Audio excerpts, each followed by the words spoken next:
আল্লাহ আমাদেরকে কবুল করুক, জোরে বলেন না আমিন। আমার বাবা যে আয়াতে কারিমা তেলাওয়াত করলাম, বেমা সাগর 3 ঘন্টা আলোচনা করলো শেষ হবে না।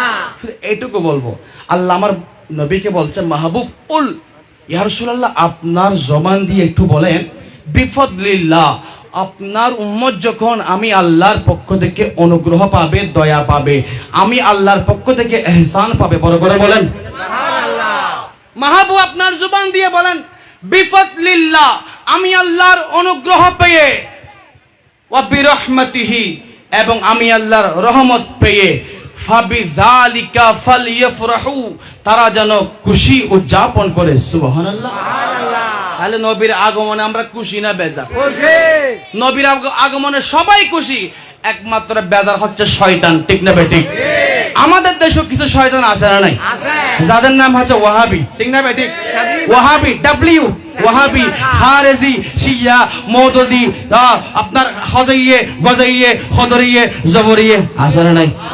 ইনারা বয়ানে যাব সুন্দর করে কইতে পারে, ঠিক না বেঠিক? আমরাও তো বয়ানে যার সারি, ঠিক না? আবুল কালাম বয়ানের মহব্বত আছে না নাই? আবুল কালাম বয়ানিকে মানুষ কেন মহব্বত করে? এশকে রাসূল আছে বিদায়। সুবহানাল্লাহ বলেন না?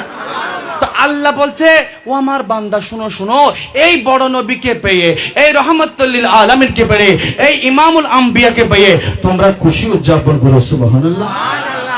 আল্লাহ, আমরা খুশি উদযাপন করলে আমাদের লাভ কি? বলে, হুয়া খায়রুম মিম্মা ইয়াজমাউন, জীবনে যত আমল করেছো, যত তোমরা আমল করেছো, যত ইবাদত করেছো, সবচেয়ে বড় ইবাদতের নাম হচ্ছে আমার নবীর আগমনে খুশি হওয়া। সুবহানাল্লাহ। বড় করে বলেন না সুবহানাল্লাহ। সোনার মদিনা আমার প্রাণে, মারহাবা মারহাবা, সবে বলিব ভুলতে পারি না, সবে ভুলিব,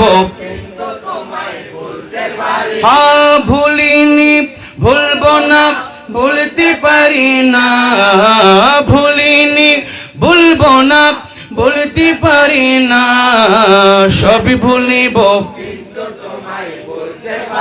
না, সবই ভুলিব কিন্তু তোমায় ভুলতে পারি না। হ্যাঁ, জান্নাতের বাগানে তোমায় নবী বলেছে। সুবহানাল্লাহ বলেন না? জান্নাতের বাগানে তোমায় নবী বলেছে, খাকে শফার অধিকারী তোমায় করেছে। জান্নাতের বাগানে তোমায় নবী বলেছে, খাকে শফার অধিকারী তোমায় করেছে। তোমার বুকে প্রবাহিত, তোমার বুকে প্রবাহিত নূরের ঝরনা, সবই ভুলিব কিন্তু তোমায় ভুলতে পারি না। মদিনা সবই ভুলিব কিন্তু তোমায় ভুলতে পারি না।